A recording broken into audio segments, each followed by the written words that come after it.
కన్నీళ్లు మున్నీరుగా ఏడుస్తూ వణుకుతున్నటువంటి గొంతుతో ఆమె ఒక వీడియో రికార్డ్ చేసింది.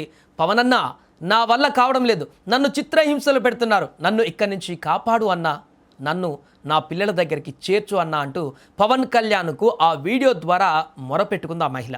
ఆ వీడియో సోషల్ మీడియాలో బయటకు రావడంతో పవన్ కళ్యాణ్ దృష్టికి వెళ్ళడంతో వెంటనే స్పందించారు ఆయన. ఇక పవన్ కళ్యాణ్ అంటే ఒక రాజకీయ నాయకుడు మాత్రమే కాదు, అభాగ్యులకు అండగా నిలిచేటువంటి ఒక పెద్దన్న. పొలిటికల్ ఎంట్రీ రాకముందుకు కూడా పవన్ కళ్యాణ్ సామాజిక సంస్థల ద్వారా లేకుంటే సామాజిక స్పృహతోటి అనేక సేవలు చేశారు. ఒకప్పుడు పవర్ స్టార్గా, జనసేనానిగా తన సొంత డబ్బుతో ఎంతోమందిని ఇలా ఆదుకున్న ఆయన ఇప్పుడు డిప్యూటీ సీఎంగా ప్రభుత్వ యంత్రాంగాన్ని ఉరుకులు పరుగులు పెట్టిస్తున్నారు.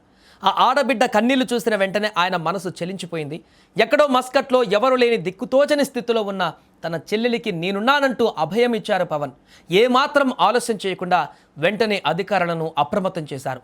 ఆమె కన్నూరు తుడిచే బాధ్యత మనది, వెంటనే ఆమెను స్వదేశానికి తీసుకురండి అంటూ అధికారులకు ఆదేశాలు జారీ చేశారు పవన్ కళ్యాణ్.